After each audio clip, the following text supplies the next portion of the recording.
Have you ever encountered a hurdle with launching or growing your business? Listen, there are two things that run a business, the back end and your soft skills. Telling you right now, if these aren't in place, you'll lose clients and you'll lose money. You don't want that? Well, you're in the right place. Hey, I'm Dana. Hey, I'm Sara. We're your hosts of the Entrepreneur Encounter, and we're going to give you a behind-the-scenes glance into our businesses, give you genuine feedback, tips and tricks, plus occasionally bring on guests that care about supporting you to grow your business organically and nurturing authentic relationships. Are you ready?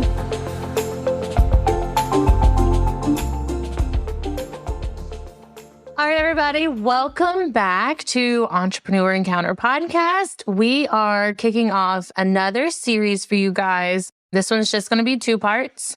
The 3 C's of a successful entrepreneur: curiosity, connections, and creating value. During this first part, we're going to focus on the importance of curiosity in entrepreneurship. I feel like any side hustler, entrepreneur, small business owner, professional person, you have to have this quality in some way, shape, or form, or you wouldn't have dove into entrepreneurship in the first place. You were curious about an idea or curious about how to turn your passion into a moneymaker.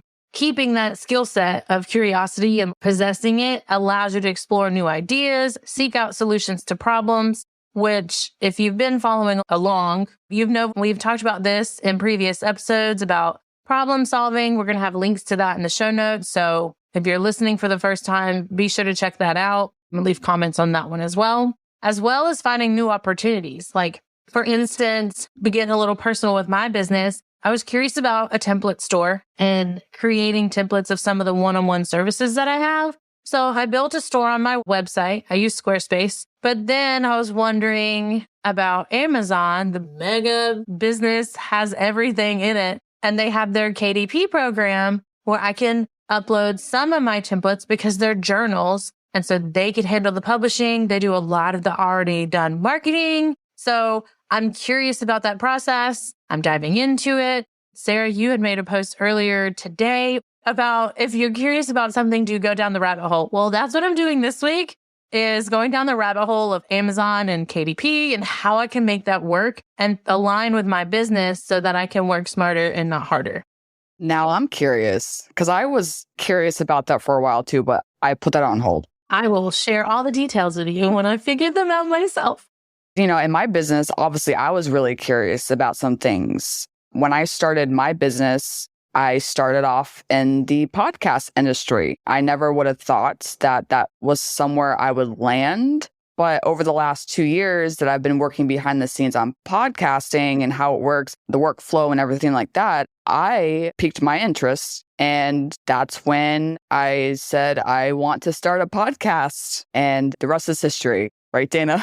It is history in the making.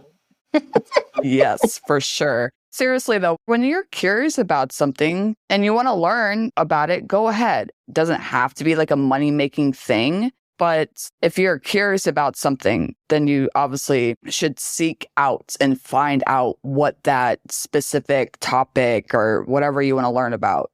I guess that's going to be the question for our audience. Normally, I wait until the end of the episode, but if it's in this situation. So you guys that are listening, tell us in the comments, respond to our newsletter when this goes out. Like, let us know what you have been curious about lately. Like, where has it led you? Was it a good experience? Did it lead you to another avenue? Like, really get open to the idea and let us know how it went.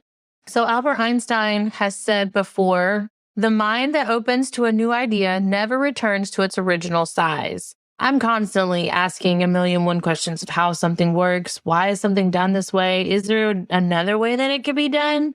I know I get on a lot of people's nerves, specifically my husband's, but he loves me anyway. But it is the truth. We're curious about something and we go down the avenues, like we really let ourselves free roam into this idea, this concept, to really understand it, to feed your passions and want to learn more. That research is going to lead to so many new things and open doors of it not just being like a pipe dream, but a new product or new service to enhance your business, to elevate your customer experience, to have referrals coming in left and right because you're constantly engaging with them and letting them know the new fun things that you're working on. People feed into that. I feed into that all the time. My TikTok's full of stuff like that.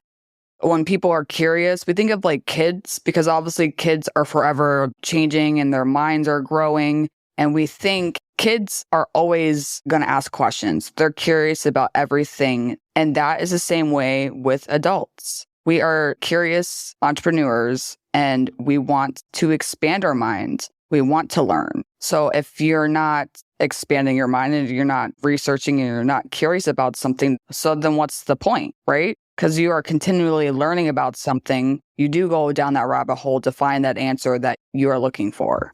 That's true. I love having conversations with my oldest son, honestly, with my middle son too. But just to see like forts that they're building, they almost help me kind of see outside the box. There's an organization in North Carolina that I really love and I'm getting connected with soon to help them with some of their projects internally. But their whole passion is to provide the tools, resources, and education to elementary age children who are interested in entrepreneurship. It helps keep fueling their curiosity into what that looks like, but it also is teaching their safe adults how to support them in that and like providing the resources. So now they have something to connect with on that as well. So they both are essentially embracing a growth mindset.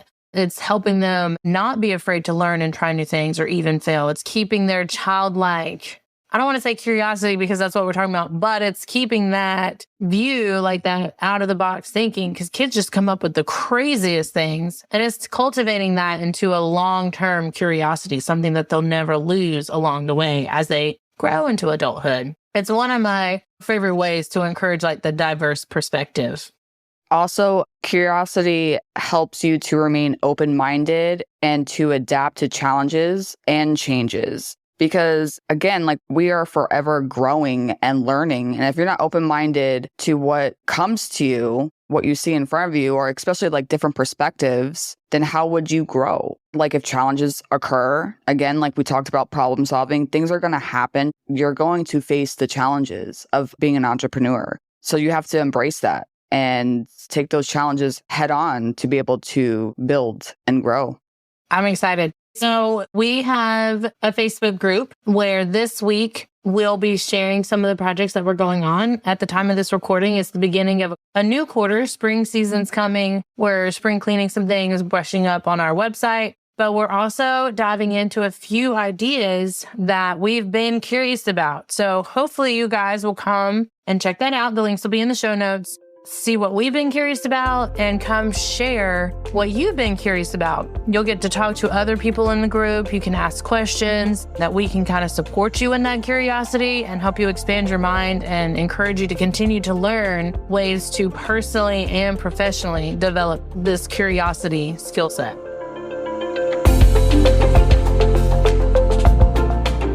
Thanks for tuning in to another episode. Remember, soft skills aren't just some fluffy buzzwords that get thrown around in the corporate world. They're the key to unlocking your full potential as a professional and a human being. Don't be afraid to invest in yourself and seek out opportunities to improve your soft skills.